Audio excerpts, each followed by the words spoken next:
Mesdames, Senhores, Messieurs, queridas irmãs, chères sœurs, queridos irmãos espíritas, chers frères spirites, jeunes, nossos votos cordiais nos de vœux muita paz. de paix à tous. O admirável poeta L'admirable indiano poète indien Rabindranath Tagore, Rabindranath Tagore, Prêmio Nobel de prix Literatura, Nobel de littérature, em uma página raconte dans repassada une de page angústia pleine d'angoisse e et de ternura, tendresse conta l'histoire a história de grande d'un grand místico mystique de nome nommé Upagupta. Apagupta. Oportunamente, numa Un primavera, printemps, Upagupta Upagupta se trouvait aux portes d'une ville célèbre de l'Inde. a natureza respirava La nature perfuma, embaumait l'air de son havia parfum, beleza no ar, mais le vent doux mas o vento envoyait suave de la carreava poussière a poeira sur na l'apôtre direção do apóstolo. allongé. Subitamente, Soudain, ali naquele lugar venant fora de das l'extérieur portas da des cidade, portes de la ville, Upagupta sentia Upagupta perfume de sentit mulher. le parfum d'une femme. Uma mão cariciosa Puis une main caressa desceu-lhe son pela front, fronte e pelos cabelos parcourut longs, ses longs cheveux, e uma doce et une voz voix lhe disse, voluptueuse lui dit Vem à minha casa. « Viens chez moi, Eu sou uma je vendedora suis de une ilusões vendeuse d'illusions.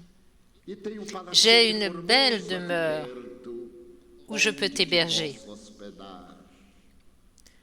Upagupta abriu os olhos Upagupta ouvrit les yeux encontrou a et ternura découvrit do la olhar tendresse du esfomeado regard enflammé da bailarina de do la templo. danseuse du temple. Era jovem, Elle était jeune, o seu corpo son corps sensual sensuel brûlait de exudava désirs apetites charnels. carnais. Ela toda Elle era uma n'était que chama que flamme crepitava. crépitante. Ele sorriu Il sourit e disse-lhe com a et mesma lui dit ternura, avec la hoje eu même não posso. tendresse Mas eu atenderei Je ne peux no pas teu aujourd'hui, chamado mais je répondrai à ton appel à la première occasion qui se présentera. A jovem La jeune dos femme desnudos haussa ses épaules nues e saiu ao et ritmo sortit do au rythme du tilintar das tintement suas de ses pulseiras bracelets de et de anel. ses bagues. 2 anos depois, 2 ans plus tard, o outono l'automne caía sobre a tombait cidade, sur la ville e Upagupta et Upagupta retornou àquele mesmo revint recinto dans cette même région e percebeu et remarqua que nos arredores, que dans onde les se environs atirava o lixo, où étaient jetées e les a ordures et la podridão, pourriture, havia corpo il y avait un marcado corps pela marqué peste. par la peste, Exudava exsudant la putrefação putréfaction ao au ritmo rythme d'une mélodie da angoissée, angústia, ao accompagnée de aplauso das larmes de lágrimas da tristesse. tristeza. Upagupta s'approcha. Era uma C'était jovem une mulher, jeune femme, marcada marquée pela par la varíola. variole. Ela Elle gemia gémissait, estertorada e lamentava crachait et ter sido regrettait d'avoir expulsa été do expulsée convívio de la da ville. cidade. Tout le Todos monde a la détestait. Ela Elle était carregava a porteuse de la peste peste que ameaçava qui as menaçait des vidas. vies. Era, portanto, Sujette à un passível de terrible châtiment, perseguição. il lui caressa la tête humide Acariciou-lhe de a sueur cabeça úmida de et de suor e pu, pus, e et disse-lhe lui dit docemente, gentiment, dia un que me jour, chamasse, tu m'as appelé apontando en me para o montrant ton palácio de palais de festa fêtes et ilusão. d'illusions. E eu te disse Et je t'ai dit que naquela qu'à ce moment-là, oportunidade je ne eu pouvais pas te poderia suivre. mas Mais un dia jour, eu je estarei serai à ao teu tes lado, côtés. e aqui estou. Et me voilà. Eu venho buscar. Je viens te chercher maintenant que la peste dévore ton corps para que a tua pour que alma ton âme entre entre no avec moi palácio da paz. dans le palais de la paix. Ergueu a moribunda Il prit la mourante e saiu et na suivit direção les dos vents ventos d'automne outonais, quand la menace du rude hiver des âmes semble s'abattre sur l'humanité dans un climat d'angoisse. Rabindranath Tagore parle de compassion dans ce poème. La compassion est un sentiment qui disparaît chez la créature humaine à mesure qu'elle atteint des niveaux élevés d'intelligence. et de technologie de pointe, os valores et les valeurs morales disparaissent. Foi possível chegar Il est possible d'atteindre la Lune, e as bólides et les bolides et satellites spatiaux voyagent agora viajam désormais fora hors do du sistema système solaire procurando pour constatar découvrir de la vie dans d'autres dimensions. Et on a peur de se rapprocher les uns des autres. On voyage à travers les espaces intercontinentaux à bord d'avions confortables et on ne fait pas le premier pas chez nous pour nous rapprocher du membre de la famille mal avisé ou dévoré par la dépression. On fait de grandes excursions pour profiter de vacances en paix. Et pourtant, dans la guerre quotidienne, dans l'intimité domestique, nous ne faisons rien pour transformer la famille en un doux nid de bonheur. Qu'est-il arrivé à la créature humaine? Tant de millénaires de science, 6700 ans d'éthique, de culture, de civilisation, et une maigre moisson de paix. Les mains vides d'amour, une grande solitude, la peur inscrite sur les visages de chacun et l'anxiété en quête de rien du tout. Il y a environ 300 ans, un grand philosophe anglais, Thomas Hardy, déplorait que la créature humaine de son époque ait perdu l'adresse de Dieu. Aujourd'hui, les meilleurs psychologues et théologiens, aux côtés des philanthropes et des sociologues, affirment que l'être humain a perdu le sens de l'humour et s'est rempli de vide psychologique. Il s'est éloigné des nobles sentiments de l'amour, vu l'agitation à chercher des riens dans cette course folle.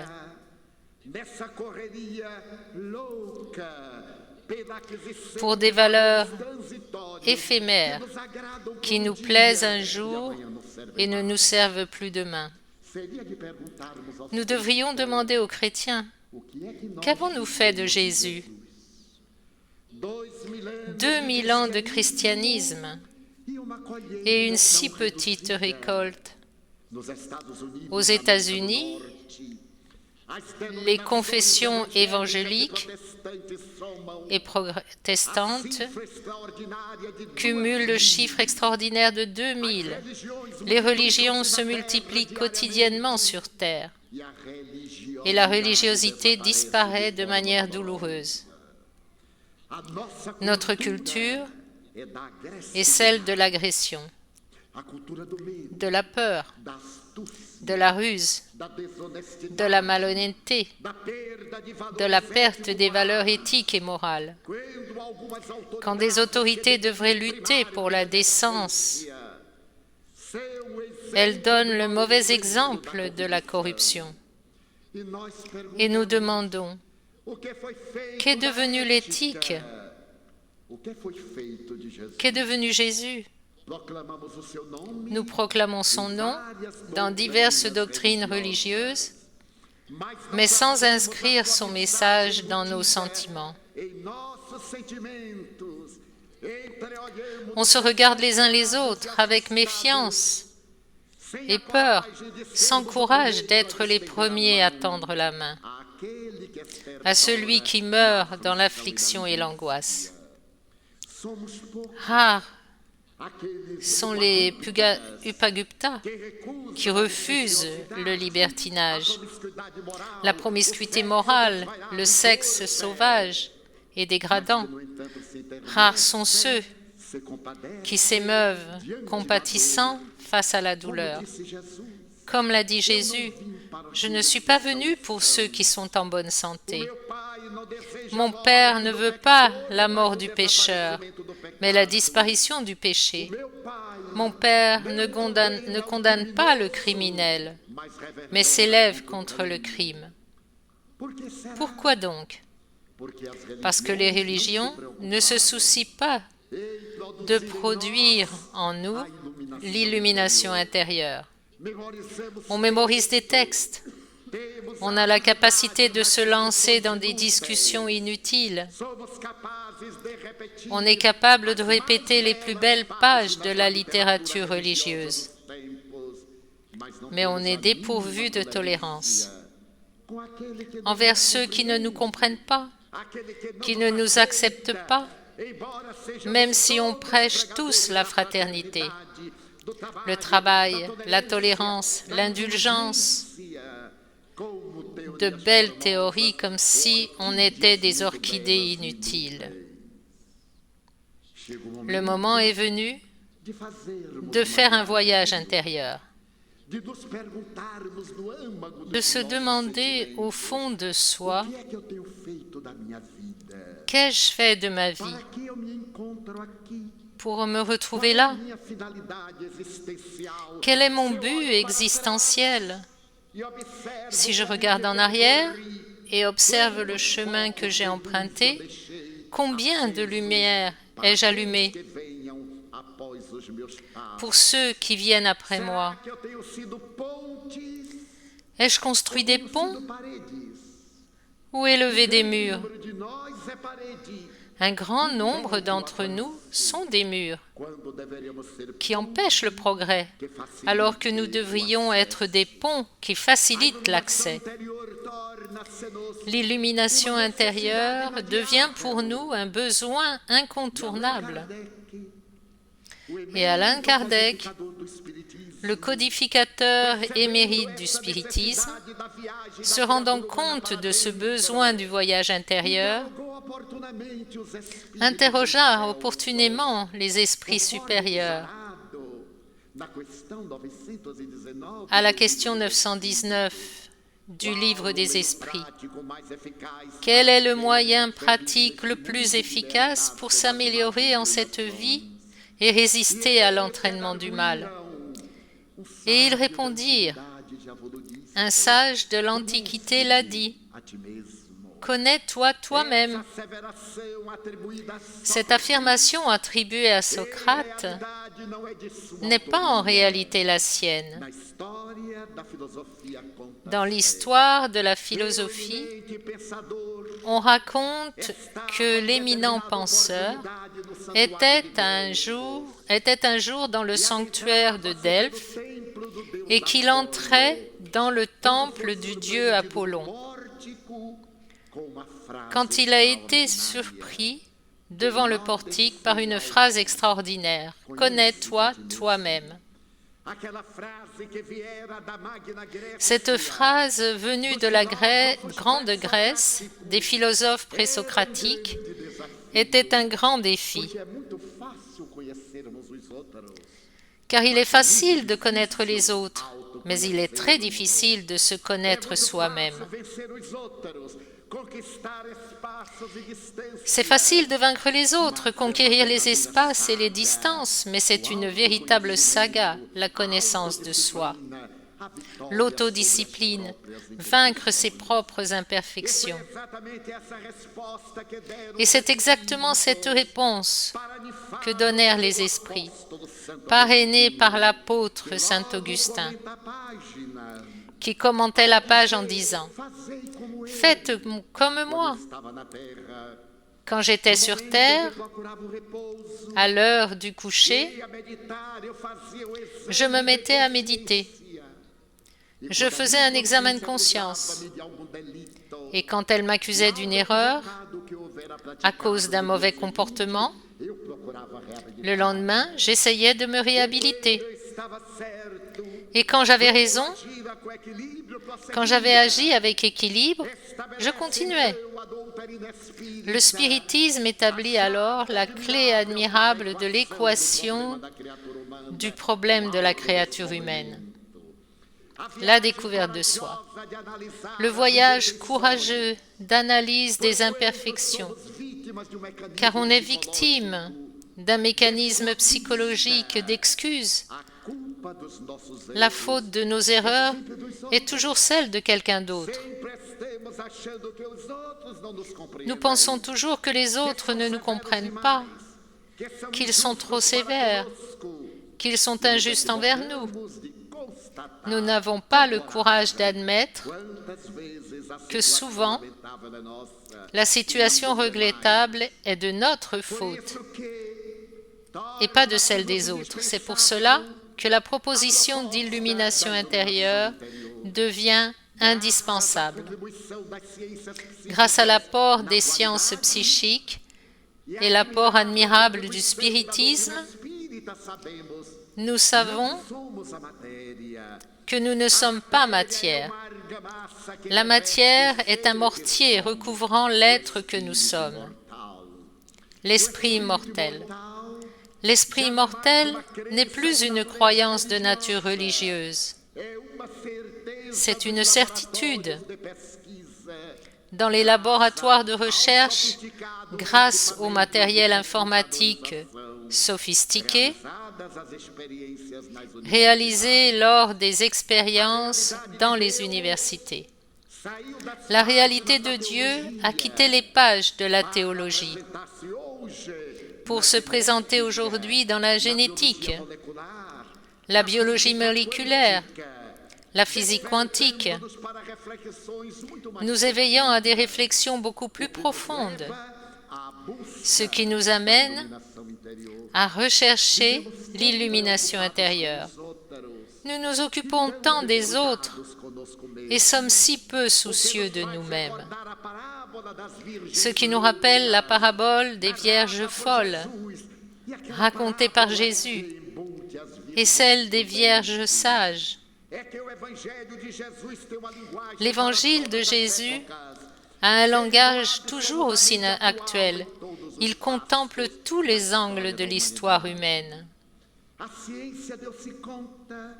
La science a compris que notre santé, notre maladie, notre bonheur résulte souvent de notre attitude mentale. Notre esprit est capable de construire comme il est capable d'anéantir. Malheureusement, nous ne savons pas comment contrôler notre esprit. La psychologie moderne a calculé que pendant la journée, nous avons 95 000 pensées,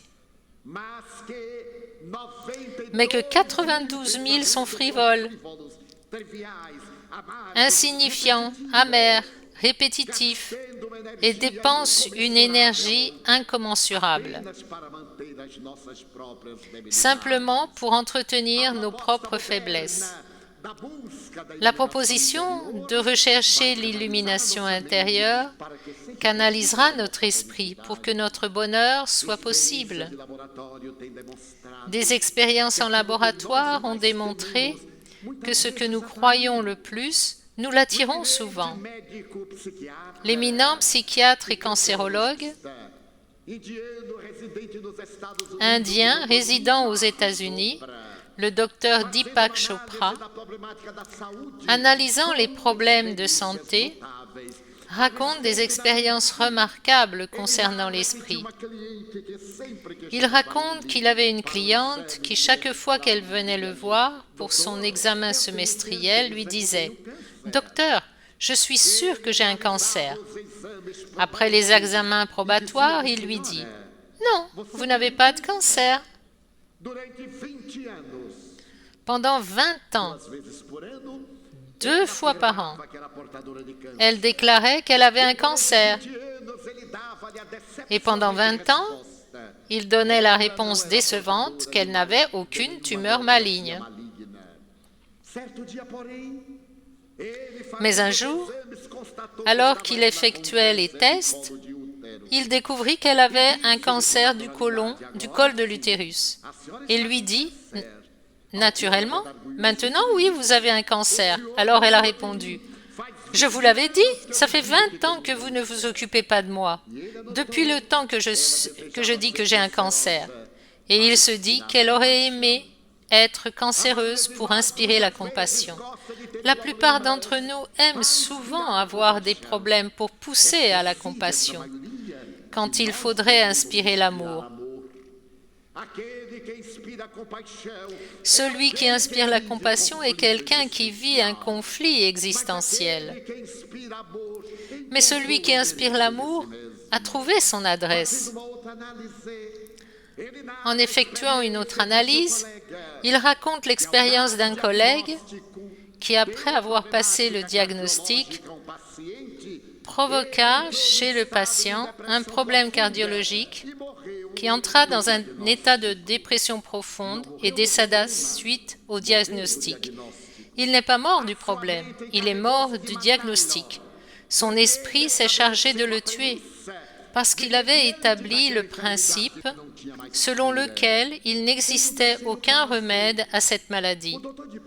Dans le troisième cas, le docteur Deepak Chopra dut soigner un patricien à l'hôpital venu d'Inde avec le Haut Commissariat aux affaires à New York. Pendant son séjour à New York, il eut un problème coronarien et fut hospitalisé en urgence. Son état empira. Lorsque le docteur Deepak alla lui parler, il dit « Je sais que je vais mourir. Et le pire, c'est que je n'ai pas les moyens de payer l'hôpital, ni les honoraires du médecin. » Alors le docteur Deepak lui dit « Mon ami, la société qui vous a amené a fourni une assurance maladie à tous ses membres. Ne vous inquiétez pas des frais d'hospitalisation. Son état s'améliora et il fut libéré le lendemain. Ses problèmes s'étaient aggravés à cause de la pression mentale. Alors, les scientifiques médicaux ont découvert que grâce au placebo et au nocebo, ils pouvaient régulariser ou aggraver la situation des patients. Quand par exemple le médecin manque de compétences psychologiques et donne le diagnostic, s'il s'agit d'un diagnostic désespéré, la situation s'aggrave. Thérapie nocebo préjudiciable. Et le docteur Deepak raconte l'histoire d'une dame dont la mère souffrait d'un cancer grave. Après l'opération, il demanda à sa fille de parler lentement de son problème à sa mère.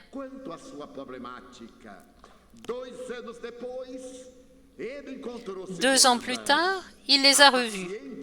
La patiente opérée dit « Docteur, je tiens à vous remercier de m'avoir retiré ces polypes inutiles. Ma fille m'a dit que grâce à Dieu, mon problème n'était pas grave. Et elle fut guérie grâce à l'induction de sa fille. Il alla parler à sa fille et dit « Mais quelle idée! Vous avez donné un mauvais diagnostic ?» Elle lui expliqua « Docteur, je connais ma mère. Sachant qu'elle avait un cancer, elle ne serait plus sortie de son lit. Et elle serait morte en moins de 15 jours, juste à cause du diagnostic, à cause de l'élément nocebo. Par ailleurs, l'un des cancérologues américains les plus éminents était confronté au cancer généralisé d'un enfant atteint de métastases. L'enfant prenait de fortes doses de morphine et ne pouvait dormir. La douleur était presque intenable. Quand il eut une idée, son médecin et thérapeute s'approcha du lit du garçon et lui dit « Je viens de recevoir le dernier somnifère créé par un laboratoire en Suisse. » Il lui présenta un comprimé blanc. « Je suis sûr qu'après en avoir pris un quart, tu dormiras. Et je te donnerai la dose minimale pour que tu ne t'endormes pas trop profondément. » Devant le regard impatient du garçon, il coupa la pilule en 4 et lui en donna une portion, que le garçon prit et s'endormit immédiatement pendant près de 10 heures. En réalité, il s'agissait de placebo, de pilules à base de semoule de maïs, qui n'avaient aucune valeur thérapeutique. L'enfant dormit par auto-induction. Ainsi, les scientifiques en thérapie moderne disent que si nous canalisons notre esprit vers notre santé, logiquement, nous bénéficierons de plus de bien-être. Si nous canalisons notre esprit vers l'illumination, la recherche de Dieu, de la vérité, du bien, si nous nous mettons à lutter contre nos tendances pessimistes, négatives et plaintives, notre vie sera beaucoup plus enrichissante. Mais ce n'est pas une thèse absurde. Vers 1982, dans l'Iowa, aux États-Unis, une expérience a été menée pour démontrer le pouvoir de l'esprit. 7500 méditants se sont réunis dans la ville et pendant une semaine, ils se sont mis à plusieurs reprises à méditer, à plonger dans les abysses d'une méditation profonde, autour de Dieu, de l'amour, de la fraternité. Le premier jour, les statistiques de la criminalité dans la ville étaient effrayantes. Le lendemain, 24 heures après la méditation, la vague de criminalité a diminué et la bourse a atteint ses plus hauts niveaux. Les gens étaient plus heureux, sans rien savoir, et tandis que la méditation se poursuivait, la semaine, une atmosphère de paix se faisait sentir. De véritables solidarités humaines au profit de la communauté. Après 7 jours, la méditation a cessé. Et à partir du lundi, la bourse a chuté. La vague de criminalité a de nouveau augmenté. 10 jours plus tard, elle atteignait les mêmes niveaux qu'avant les méditations. Alors, les méditants ont établi que lorsque nous changerons d'attitude mentale, le monde sera meilleur. Mais ce n'est pas surprenant. Nous parlons tous de violence. Mais que faisons-nous pour la réduire? Dans notre réalité, nous sommes violents. Nous ne respectons pas nos engagements. Nous sommes présomptueux. Nous n'admettons pas qu'on nous signale des erreurs. Nous croyons détenir la vérité. Mais tout cela n'est que violence. La violence urbaine est le résultat de la violence politique et de la misère socio-économique qui touche les quartiers pauvres. La violence internationale est le résultat d'absurdités, de déséquilibre moral. Un dirigeant engage la guerre présomptueux, il croit en ses armes intelligentes et écrase des millions de vies.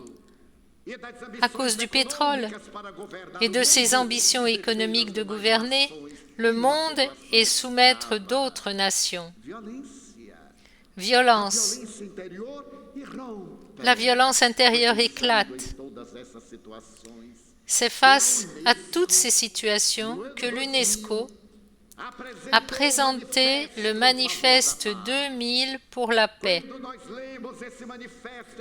La lecture de ce manifeste pour la paix nous amène à réfléchir aux paroles de Jésus et à ceux qui connaissent le spiritisme, à la grandeur de ses enseignements libérateurs. Il y a 6 points dans le manifeste pour la paix. Le premier d'entre eux dit « Rejetez la violence ». Comment rejeter la violence? Ne pas être violent. Si quelqu'un nous traite mal, c'est son problème. Si un tel nous attaque, nous sourions. C'est un psychopathe, un malade. Il est insatisfait. Il attaque la société pour provoquer une onde de violence. Alors, rejetez la violence. Respectez la paix. Et le deuxième point, comment pouvons-nous faire?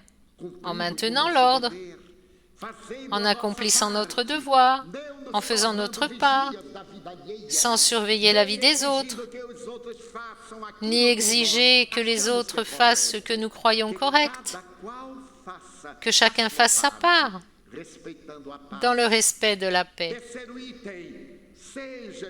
Troisième point, soyez généreux. C'est une leçon de l'Évangile, être généreux. Plantez un arbre. Ayez le sourire aux lèvres. Évitez la censure. Essayez de ne pas souligner les erreurs des autres. Vous n'avez pas été nommé gardien de la société. Soyez généreux. Rupa Gupta était généreux. La générosité coûte si peu. Nous devons juste être prêts à être fraternels. La fraternité est un don qui, plus elle se multiplie, plus elle enrichit celui qui la donne. Quatrièmement, respectez la planète. Ne gaspillez pas l'eau. Les spécialistes affirment qu'en 2050, les guerres ne seront plus pour le pétrole, mais pour l'eau potable. Partout aujourd'hui, il y a un appel à l'eau. Je vois des gens laver les voitures de manière absurde, les jardins avec les robinets ouverts, les piscines inactives. Peut-être se réincarneront-ils en 2050 et regrettons les dommages qu'ils ont causés à la planète et de ne pas avoir respecté ses sources naturelles.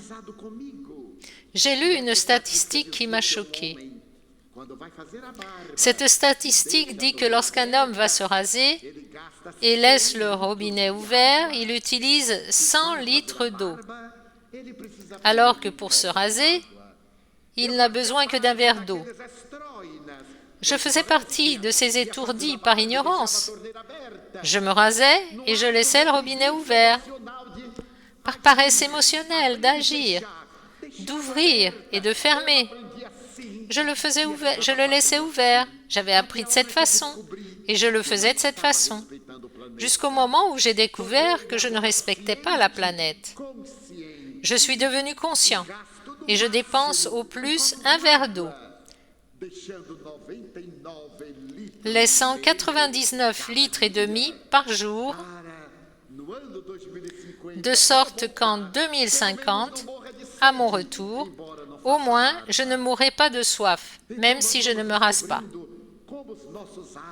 Nous découvrons donc combien nos habitudes sont malsaines. Respecter la planète, demande l'UNESCO. Cinquième, écouter pour comprendre.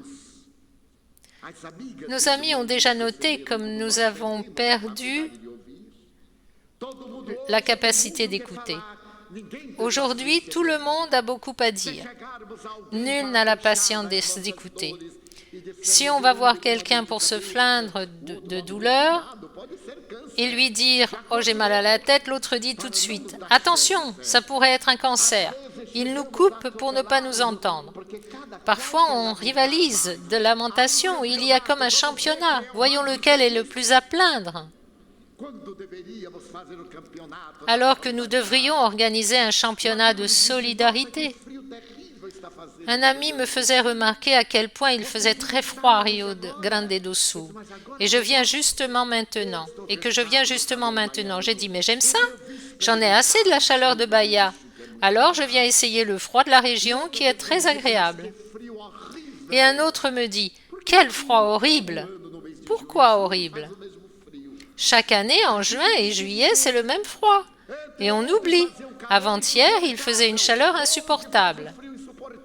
Et aujourd'hui, il fait un froid insupportable. Quand supporterons-nous la vie? Il faut donc écouter pour comprendre. Les gens viennent me parler.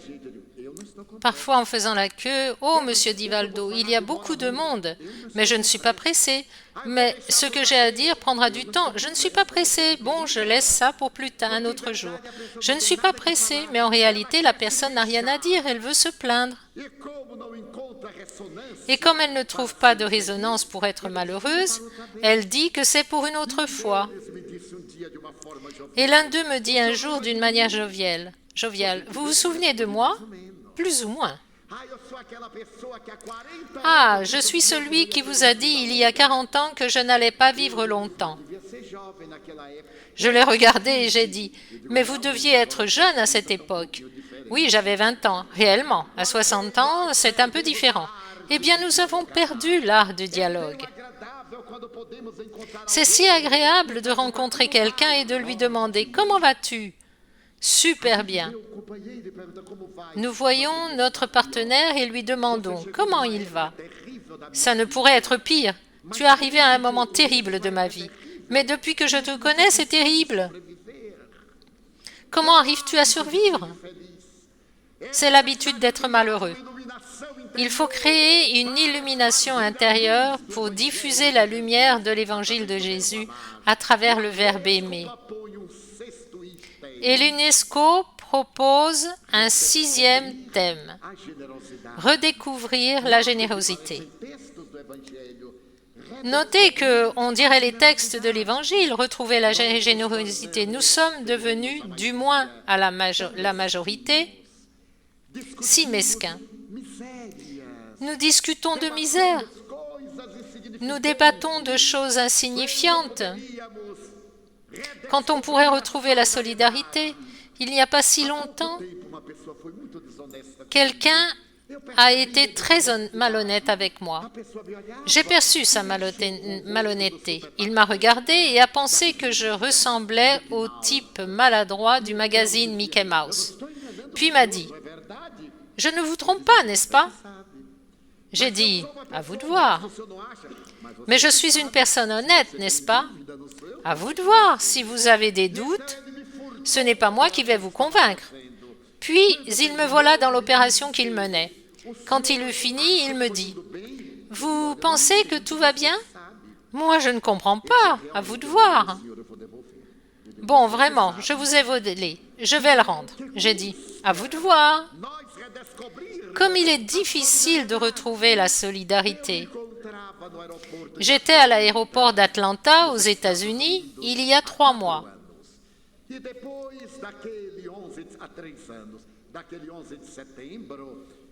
Il y a 3 ans. Et depuis le 11 septembre, les fouilles dans les aéroports américains sont très strictes. Après avoir passé les rayons X, ôté les chaussures, la ceinture, la veste, tout métal, il reste encore des fouilles plus rigoureuses, parfois manuelles. Et pour éviter toute gêne et anxiété, j'arrive toujours à l'aéroport 4 heures plus tôt. J'étais à Atlanta pour donner une conférence. Et le lendemain, je me rendais à New York. J'ai commencé à remarquer une chose curieuse. Chaque fois que mon heure de fouille était venue, j'allais dans la file d'attente la plus longue. Et je me disais, mon Dieu, ce doit être mon karma. Puis, j'ai découvert que ce n'était pas mon karma, mais mon passeport brésilien. Et à l'enregistrement, l'ordinateur m'envoyait dans la pire file d'attente. Sur la carte d'embarquement, j'ai découvert le panneau. Quand j'allais faire la queue, on m'a dit « Non, non, c'est celle-là ». Alors j'ai compris que le Brésil est un pays si apprécié qu'on exige naturellement beaucoup plus de nous. Nous ne sommes pas le tiers-monde, nous sommes le monde de l'espoir. Alors, je me suis résignée. J'étais dans cette horrible file et qui met plus d'1 heure à passer par la fouille conventionnelle. Au moment où je passais avec Nilsson, les sirènes se sont déclenchées et la police est devenue folle. Stop, stop! Un feu rouge, du brouhaha, des lumières allumées, de la panique. J'étais passée et j'allais prendre ma mallette, mais j'ai dû lever mes mains en l'air car il disait stop. Je me tenais les mains en l'air, Une policière noire est arrivée. Como eles ficam Quand ils sont très agités, ils sont grossiers, raríssima exceção. à de très rares exceptions près. Elle est venue vers moi et avec arrogance m'a dit « Baissez les mains ». Para comigo, eu vou dar uma lição dessa. Je me suis dit « Je vais lui donner une leçon qu'elle n'oubliera pas d'ici sa 10e réincarnation. » Je ne parle pas très bien anglais, mais j'ai alors dit à Dieu « Écoute, aide-moi à sauver cette vie. » E ela contou J'ai continué les mains en l'air et elle, autoritaire. « Baissez les mains !» e deixei ela falar bem. J'ai continué à sourire et je l'ai laissé parler. Quand elle a eu fini, elle dit « Désolée, mais je ne sais pas ce que vous dites. Je ne parle pas anglais. » Elle dit « Les mains !» Eu não entendo inglês. J'ai dit « Mais je ne comprends pas. »« Les mains, baissez les mains !» Je lui dis Pouco do seu idioma. « Ma fille, je parle un peu votre langue. Je ne vois pas pourquoi vous devez être aussi impoli. Para servir. Vous êtes ici pour servir. Je viens d'un pays sous-développé, É minha empregada. mais vous êtes mon employé. Seu empregado, para você estar me dando ordem. Je ne suis pas votre employé pour que vous me donniez des ordres. Eu tive Pour entrer dans votre pays, j'ai payé un visa de 150 $. 150 dólares. Et le gouvernement vous paye avec. Todos nós aqui passageiros, Tous les passagers ici sont vos patrons, patrões, não seus empregados. pas vos employés. Que você tem que ser tão grosseira. Pourquoi êtes-vous si impoli? Por favor, fique à vontade. C'est difficile de dire s'il vous plaît? São minhas. Je ne baisserai pas les mains parce qu'elles sont à moi et je ne les baisserai pas. Não tenho medo de você. Je n'ai pas peur de vous Exijo que você. et j'exige que vous me respectiez. Eu sou cidadão mundial. Je suis un citoyen du monde, Paz. E quero un citoyen de la paix. que essa Et je veux que vous sachiez que votre attitude est agressive et violente. violenta. Você é policial para nos ensinar Vous êtes policière pour nous apprendre l'ordre et non pour nous rejeter vos conflits. No momento, ela ficou estarrecida, Sur le coup, elle a été choquée. pálida porque era muito negra. Elle ne pouvait pas pâlir car elle était trop noire. Eu assim eu não perdi o equilíbrio. Elle m'a regardée comme ça. Je suis restée impassible. Desejo Par compassion, je voulais sauver cette femme. veio a explicação. À cet instant, l'explication est venue. C'était un test de sécurité Como resolver? pour apprendre à réagir en cas de danger. Então se aliviou e disse: agora o senhor Soulagée, elle dit « Maintenant, vous pouvez baisser les mains. » J'ai dit « Pas question. porque não quero. » Pourquoi pas? O que eu tenho Parce que je ne veux pas. C'est mon droit. prático. Je suis dans un pays démocratique et je ne pense pas qu'il soit interdit de lever les mains. Cansado, eu vou ficar assim. Comme je ne suis pas fatiguée, je vais rester comme ça. Maintenant, je vais vous dire quelque chose. Namorado, Vous êtes en colère parce que votre petit ami vous a battu hier soir você então et vous a abandonné. em mim o seu conflito. Vous déchargez votre conflit sur moi. Elle ouvrit grand les yeux et redemanda « Comment le savez-vous » Fiz ar de mistério. J'ai alors pris un air de mystère. Les gens adorent les airs de mystère. J'ai dit « Oh, je sais. Mais comment? Sou paranormal. Je suis paranormal. As pessoas gostam de palavras enroladas. Les gens aiment les mots compliqués. Que é paranormal. Et qu'est-ce que c'est paranormal? Je suis médium. Et qu'est-ce que c'est? Et qu'est-ce qu'un médium? Je vois les esprits, je parle aux esprits, et ils me parlent, et je suis là à écouter votre grand-mère, Que está me dizendo que na noite passada qui me dit qu'hier soir, votre copain vous a battu et que vous n'avez pas eu le courage de le frapper. negativo. Et vous voulez vous venger sur moi? Négatif. Policial valente C'est mal. tinha que ter batido. Pour montrer que vous êtes une policière courageuse, il fallait le frapper. Elle dit « Mon Dieu, mais comment le savez-vous ?» Je vais vous donner un conseil, soyez gentille. Tiver problema, não Si vous avez un problème, ne vous en prenez pas aux autres, desconto mais violento. car un jour, vous rencontrerez quelqu'un de plus violent que vous qui pourrait vous gifler. Preso, mas você Il ira en prison, tada no rosto. mais vous serez giflé pour toujours. Que vier contra ele não tira a agressão. Quoi qu'il lui arrive, cela n'ôtera rien à cette agression, et la responsabilité restera la vôtre. Alors elle s'est mise à pleurer. J'ai dit, mais je prédis aussi l'avenir. Sa grand-mère était là pour me conseiller. Elle dit, quel est mon avenir? Il reviendra. Vraiment? Mas não aceite. Oui, mais ne l'acceptez pas. Ele casar. Forcez-le à vous épouser. Se ele não quiser, não aceite. Et s'il refuse? Mulher Ne l'acceptez pas, car les femmes doivent se valoriser. L'époque où elles étaient choisies comme tissu de vitrine est révolue. Désormais, c'est la femme qui choisit son partenaire. Il vous aime, mais c'est une brute. Exigez qu'il vous épouse. Pourquoi? Quand il vous frappera à nouveau, vous demanderez le divorce et prendrez la moitié de son salaire. C'est vrai? C'est vrai. Je vous donnerai mon adresse et vous m'écrirez si c'est vrai ou non. Maintenant, je vais vous donner un conseil de grand-père. Vous pourriez être ma petite fille. Je le dis parce que j'ai beaucoup d'enfants. J'ai des petits-enfants et des arrière-petits-enfants. J'ai ouvert ma sacoche après avoir baissé les mains et j'ai pris l'Évangile selon le spiritisme, en anglais, et je lui ai demandé son nom. Je vais vous faire une dédicace. Voilà la carte au trésor, ma fille. Lisez et vous trouverez le trésor. Elle demanda, le trésor des pirates? Non, le trésor du chef. Qui est le chef? Jésus-Christ. C'est la carte qui vous mènera au trésor de l'illumination intérieure, du bonheur. J'ai fait la dédicace et je lui ai dit, « Soyez heureuse. » Et quand il viendra, mettez-lui un collier. Elle dit, « J'ai tellement envie de vous serrer dans mes bras. » Sûrement pas. Une policière qui me serre dans ses bras, ici, on pensera que nous nous battons. Pour l'amour de Dieu. Mais écoutez-moi, les gens vont et viennent. Mon ami est devant, il ne comprend rien. Puis elle m'a dit, « Monsieur Franco, vous venez de sauver une vie. Je projetais de me suicider. Mais enfin, se suicider à cause d'un homme? Quel mauvais goût! Il y a 3 milliards d'hommes sur Terre. Si l'un vous quitte,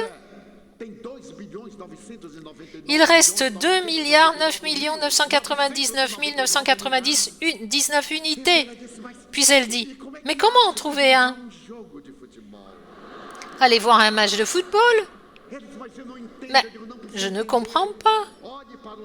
Vous n'avez pas besoin de comprendre. Regardez n'importe où et soutenez n'importe quelle équipe. Criez, vous verrez combien d'hommes vous regarderont. Et ensuite, vous choisirez. Elle pleurait et souriait. J'ai dit, soyez heureuse et traitez bien les gens. Hier, j'ai donné une conférence au Centre Spirit Y à l'Hôtel X, ici à Atlanta. Et l'année prochaine, je reviendrai. Écrivez-moi quand votre copain reviendra. Puis, je suis partie. Elle a gardé l'Évangile selon le spiritisme, a pleuré et m'a dit au revoir. L'année suivante, je donnais une nouvelle conférence à Atlanta, en mars. Quand dans la foule, j'ai vu une petite main s'agiter. J'ai regardé, c'était ma policière.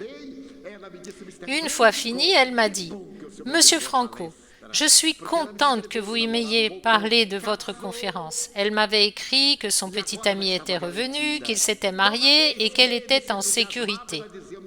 Chaque fois qu'il s'excitait, elle disait « Je vais divorcer et prendre la moitié de ton salaire. »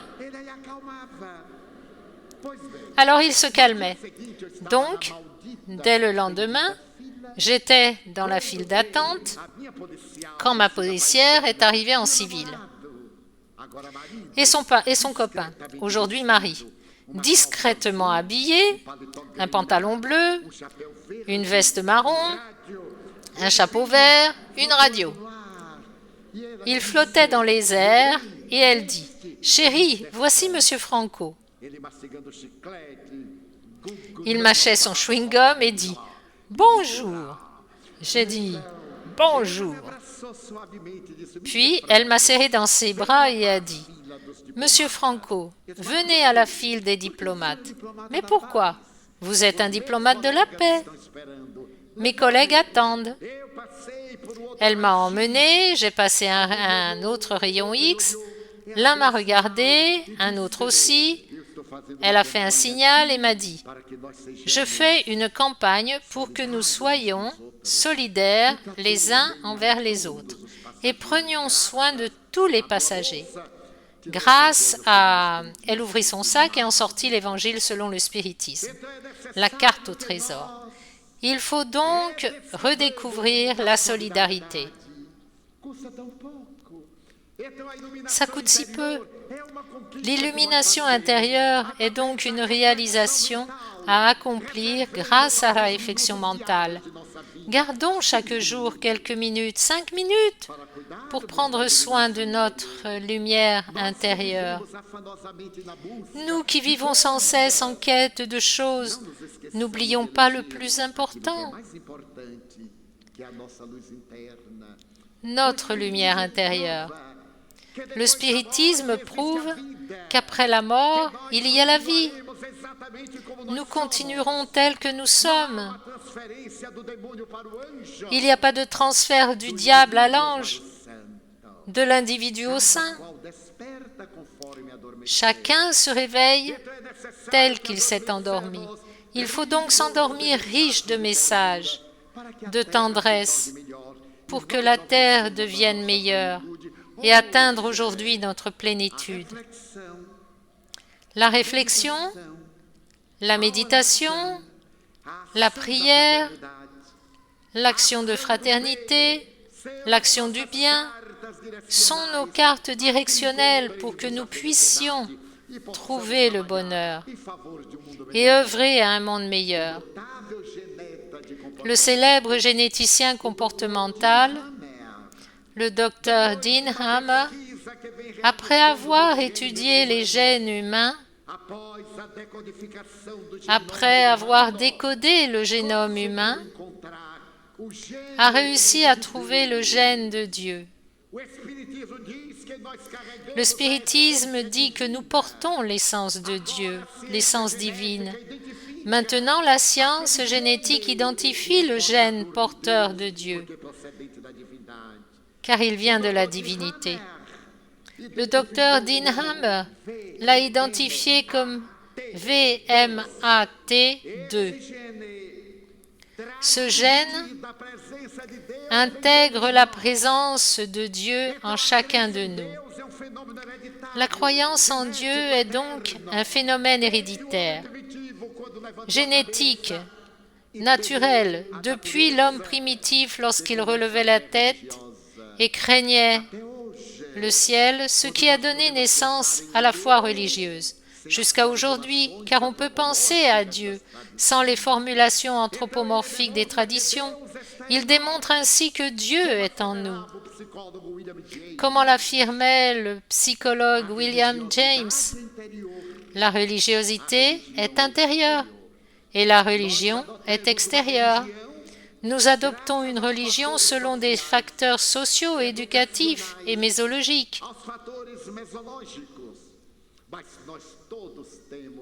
Mais nous avons tous la présence divine en nous. Et cela nous suffit pour faire notre voyage intérieur et nous éclairer, permettant à ce Dieu intérieur de se magnifier et de s'extérioriser à travers nos sentiments. L'illumination intérieure n'est pas une faculté paranormale. Ce n'est pas une médiumnité. C'est une conquête naturelle à la portée de chacun d'entre nous. Toutes les religions œuvrent pour que nous développions des sentiments profonds d'amour et cette lumière que Jésus nous a offerte lorsqu'il a dit « Je suis la lumière du monde. Celui qui me suit ne trébuchera pas dans les ténèbres. » Cette lumière est en nous. Et si chacun fait un effort pour qu'elle s'épanouisse, en éclairant le chemin parcouru, il est clair que la vie change de sens et change de signification. Et comment pouvons-nous en être sûrs? À ce que nous disent les êtres spirituels. Depuis l'Antiquité, ils reviennent de la tombe pour nous dire que la vie continue. Nous sommes ici tels que nous y étions. Ce ne sont pas les créatures humaines qui ont conçu l'immortalité. Ce sont les immortels qui sont revenus pour nous faire prendre conscience de cette réalité. bouleversante et fascinante. Ce médecin, le docteur Dinhammer, était fasciné par une personnalité qui s'était transformée d'un instant à l'autre en un être illuminé. Un jeune Allemand de Hambourg, après une déception amoureuse, prit sa moto et parcourut le monde. Quittant Hambourg, en Allemagne, il se retrouva en Chine. Il analysa les différentes religions, mais il ne vit que théorie. Finalement, il prit l'avion et alla au Japon. Il se dirigea vers un grand sanctuaire et là, il médita. Après avoir médité, il se transforma. Et lorsque le docteur Dinhammer lui demanda « Michael, c'est vrai que tu es un illuminé ?» Il dit « Je ne sais pas si je suis illuminé, mais je sais que la lumière divine brille en moi. » « Et pourquoi ça ne brille toujours pas en moi ?» demanda le docteur Dinhammer. « Parce que vous ne lui avez pas donné de carburant pour grandir. Et quel est ce carburant? L'amour de soi, l'amour des autres. Pour obtenir votre diplôme de médecine, combien d'années avez-vous investi de l'alphabétisation aux études supérieures? Pour l'illumination intérieure, il faut aussi investir l'expérience, la sagesse, pour atteindre la paix, qui est plus importante que toutes les choses auxquelles nous nous accrochons et qui perdent leur sens une fois que nous les possédons. Alors, le docteur Dinhammer invite les créatures à développer le gène de Dieu, comme le propose le spiritisme dans l'action de la charité, qui est la maxime de la doctrine spirite. La charité qui est amour, dans son sens le plus élevé, dans l'explosion du Dieu intérieur qui règne en nous. À quoi nous sert-il d'écouter les communications des esprits et de rester les mêmes? Évangéliser les désincarnés et commettre les mêmes erreurs. Lire des pages pleines de lumière et continuer sur le même chemin. C'est l'heure de la révolution, chers amis. C'est le moment du changement. N'attendons pas que le monde s'améliore, car cela n'arrivera pas. Mais faisons notre changement pour que le monde devienne meilleur. Ceux qui attendent de la paix politique, les décrets d'un monde meilleur se trompent, car la paix entre les nations est une pause pour le réarmement et une guerre pire encore à venir. Mais quand on se désarme, quand on peut regarder sans armes quelqu'un qui ne nous aime pas, parce que c'est son problème, il n'y aura certainement pas de conflit. Et c'est exactement là que commence notre illumination intérieure, notre changement d'attitude. Nous serons de meilleurs parents, de meilleurs conjoints, de meilleurs compagnons, de meilleurs enfants, amis, des frères plus généreux. Lorsque nous atteignons cette illumination, nous n'avons plus peur de la douleur, ni de la mort, ni de la trahison, ni de la pauvreté, car celui qui devient illuminé rend le monde bien meilleur. C'est à ce message que je pensais pour nos réflexions de cette généreuse soirée, et je voudrais la couronner avec l'exemple d'une femme remarquable, née en Allemagne en 1891. Cette femme extraordinaire s'appelait Edith Steiner. Elle était juive, la première femme à obtenir un doctorat en philosophie en Allemagne. Elle avait atteint le point culminant de l'intelligence. À l'âge de 14 ans, elle devint athée, car la doctrine à laquelle elle était liée, la doctrine juive ancestrale, ne répondait pas au désir de son cœur. Elle ne pouvait comprendre un Dieu des armées, le Dieu d'Israël, qui n'était pas comme celui des autres. Comment comprendre un Dieu créateur ayant élu un peuple et oublier le reste de l'humanité. Edith Steiner se plongea dans les pensées de Platon, de Socrate et d'Aristote. Elle s'immergea dans la pensée des philosophes matérialisme allemands à la fin du XIXe siècle et abandonna complètement le caractère rituel de sa doctrine religieuse. Elle rencontra un homme tombé amoureux d'elle, mais elle conserva son statut. Débute la période hitlérienne, la nuit de cristal. Et durant cette période, elle lit la vie de Sainte Thérèse d'Avila. Comme elle l'écrira plus tard, elle s'illumina. La vie de Sainte Thérèse, cette femme mystique, cette docteure de l'Église, l'amour qu'elle avait pour Jésus fascinait la docteure Edith Steiner. La persécution des Juifs commence. Elle dit à sa famille qu'elle n'est plus juive, mais catholique. Sa mère est horrifiée. Sa famille la méprise. Ses parents partent au Canada. Elle reste en Allemagne avec sa mère et une sœur. Sa mère la chasse de la maison, car elle a renoncé au judaïsme. Mais elle sourit. Elle comprend le drame de sa mère comme chrétienne. Adepte de Sainte Thérèse, elle pouvait comprendre ces phénomènes psychologiques des êtres humains et continue d'aimer sa mère et une de ses sœurs handicapée d'une jambe. La persécution s'aggrave et cet ancien amoureux l'expulse de l'université car, en tant que juive, elle ne peut enseigner. Elle est poursuivie, décide de prendre l'habit. Ils disent qu'elle fuit la persécution juive. Qu'en se réfugiant dans l'Église, elle serait protégée. Elle sourit. Lorsque sa vie est en danger, l'ordre l'envoie en Hollande. Le harceleur la rattrape, la ramène. On lui dit de fuir. Elle dit « Je suis allemande. Peu importe si j'appartiens à la race juive, nul ne m'expulsera de ma patrie. Je suis chrétienne, comme vous êtes chrétien. » Ils disent « Vous êtes menteuse. Vous adoptez le christianisme pour vous enfuir. Je ne nie pas mon origine juive, dont je suis fière, mais je suis une citoyenne allemande. Je suis chrétienne. » Les persécutions s'intensifient, elle est envoyée à Auschwitz. Et là, elle est jetée dans la chambre à gaz. Son cadavre est jeté au four crématoire. Et Edith Steiner devient l'exemple d'une illuminée dans un camp de concentration de misère, d'opprobre et d'indicible persécution.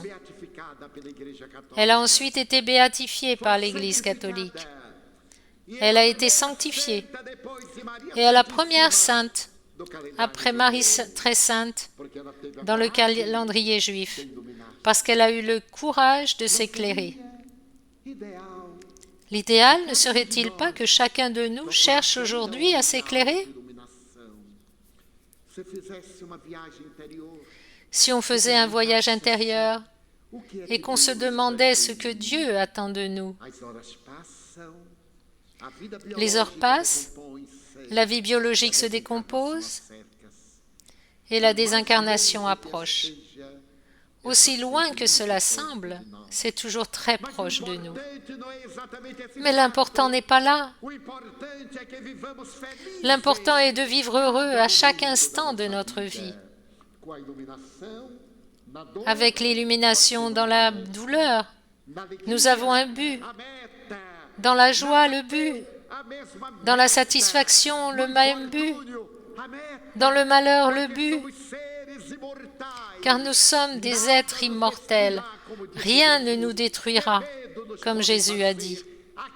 Quelle peur peuvent nous faire ceux qui ne tuent que le corps sans affecter notre âme?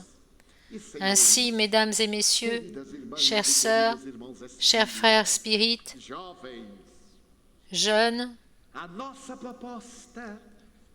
notre proposition d'illumination intérieure dépasse les frontières de toute confession religieuse. Le spiritisme est l'enseignement qui vient éclairer toutes les religions, car il vient offrir à celles qui ne croient pas à la survie de l'âme et à sa communication le fait qu'il prêche Dieu et donne les preuves de sa justice.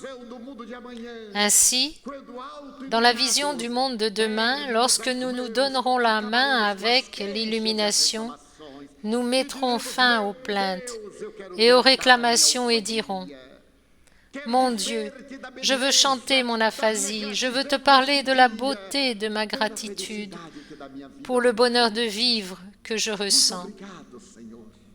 Merci beaucoup, Seigneur, pour tout ce que tu m'as donné, pour tout ce que tu me donnes. Merci beaucoup pour l'air, pour le pain, pour la paix. Merci pour la beauté que mes yeux voient sur l'autel de la nature, des yeux qui regardent le ciel, la terre et la mer, qui suivent l'oiseau léger qui vole à travers le ciel indigo et contemple sur la terre verte les fleurs aux mille nuances. Merci beaucoup, Seigneur, parce que je peux voir mon amour. Mais devant ma vision, je prie pour les aveugles, confrontés à l'obscurité, qui pleurent dans la foule, titubent dans la solitude. Pour eux je prie et j'implore ta compassion, car je sais qu'après cette lutte, dans la prochaine vie, ils verront aussi. Merci pour mes oreilles que Dieu m'a données, les oreilles qui entendent le crépitement de la pluie sur le toit, la mélodie du vent dans les branches du saule, les pleurs versés par les yeux du monde entier, des oreilles qui entendent la musique du peuple qui descend de la colline sur la place en chantant, la mélodie des immortels qu'on entend une fois et qu'on n'oublie plus jamais. La voix mélodieuse, chantante et mélancolique du bouvier et la douleur qui gémit, qui crie du cœur du monde entier. Pour ma capacité d'entendre, pour les sourds, je veux te demander, parce que je sais qu'après cette douleur, dans ton royaume d'amour, ils entendront à nouveau. Merci pour ma voix, pour votre voix, pour la voix qui chante, qui aime, qui enseigne, qui alphabétise, qui légifère, qui chante une chanson et que ton nom prononce avec une émotion sincère.